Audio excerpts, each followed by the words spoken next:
The richest, greenest bloc on Earth spent the winter of 2022 burning the dirtiest fuel on the planet, while its own citizens hoarded firewood like it was the Middle Ages.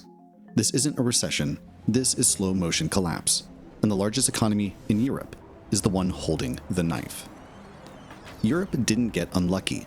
It built its entire economic model on one assumption: cheap energy. And then, piece by piece, destroyed every source of cheap energy it had. This is the story of how that happened, and what it means for you. Here's the part that almost never gets explained. For 50 years, Europe ran on a hidden trade. It imported cheap Russian natural gas, piped in at a discount no other region could match, and converted that cheap energy into the most valuable exports on Earth: German cars, French chemicals, Dutch petrochemicals, Belgian steel. Every one of them was, underneath the surface, a bet on cheap power.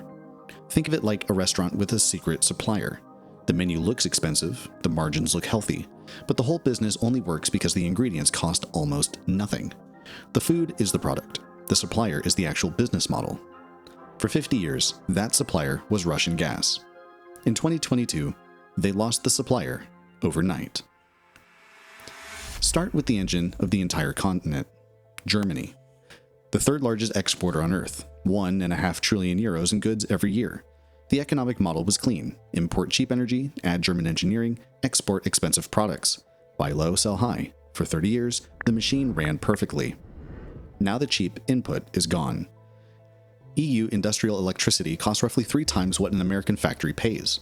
3 times. Put yourself in the chair of any CEO running energy-intensive manufacturing. You have 2 identical plants, one in Texas, one in Bavaria. The Texas plant runs its machines for $1. The Bavarian plant pays $3. Same machines, same output. One plant makes money, the other becomes a liability. Where does your next factory get built? You already know the answer. BASF did too. One of the largest chemical companies in the world, headquartered in Germany since 1865, announced it was permanently shrinking its German footprint. New investment going to the US Gulf Coast, to Louisiana, where energy is cheap. When BASF makes that call, it isn't a warning. It's a verdict. Here's what turns a bad situation into something genuinely absurd. Europe didn't just lose cheap energy, it made cheap energy impossible to keep, on purpose. For 2 decades, EU energy policy stood on 3 legs. Phase out nuclear, restrict domestic fossil fuels, buy cheap gas from Russia. That third leg was the one holding the other 2 up.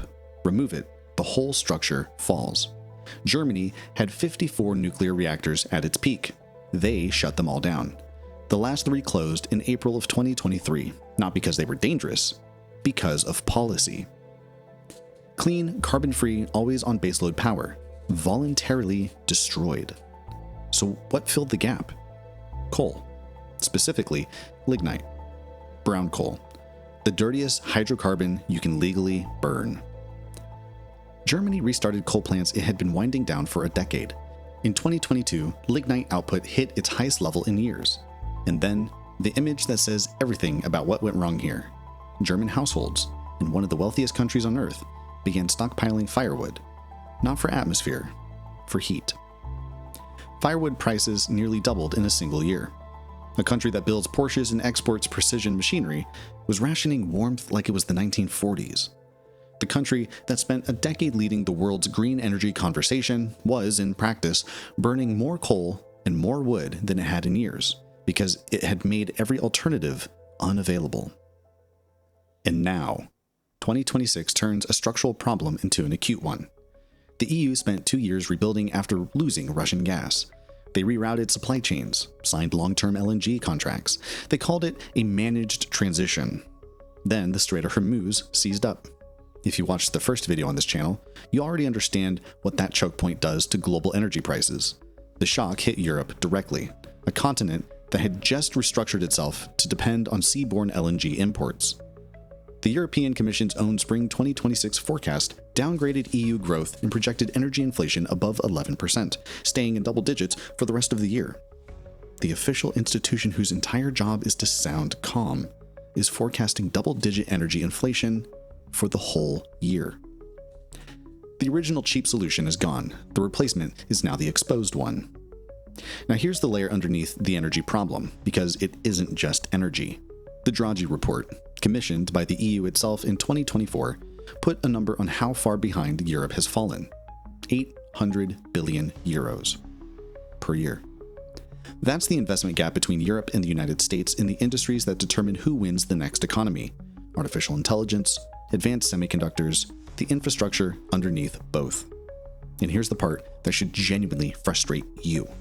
Europeans save more than almost anyone. The money exists. It just doesn't stay in Europe. It flows out into American markets because that's where the returns are. Picture a full reservoir with cracked pipes. The water is there, but it drains west, into the S&P 500, into US Treasuries, instead of feeding European industry. 27 governments, fragmented regulations, no unified capital market. The pipes are broken. Not too little money. Money pointed the wrong direction. And you might be thinking, well, this is Europe's problem. Here's why it's yours, too. When the largest economic bloc in the Western world deindustrializes, the factories don't vanish, they relocate. The BASF plant that closes in Ludwigshafen reopens in Louisiana. The investment going into Munich goes to Austin instead. The supply chains reroute. The talent migrates. The balance shifts.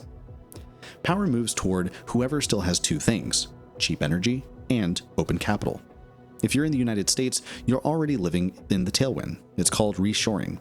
If you hold a 401k, a pension, or an index fund, a weaker euro and a shrinking European industrial base is already priced into things you own. You just haven't been told that's what you're looking at.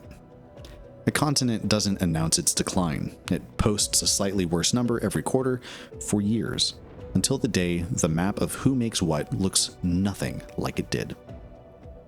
Name the system one final time. Europe's wealth was never really about cars or chemicals. It was about cheap energy converted into expensive exports. Pull the cheap energy, the machine runs in reverse.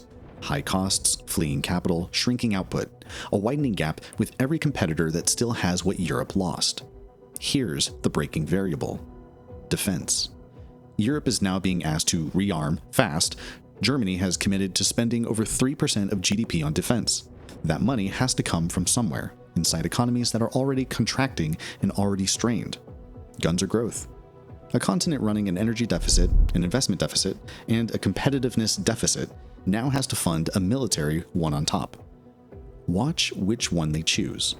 That decision will tell you whether this is a hard decade or something permanent. If this earned it, hit the like and subscribe. We do 2 to 3 of these a week. Drop a comment with the system you want decoded next. I read every one.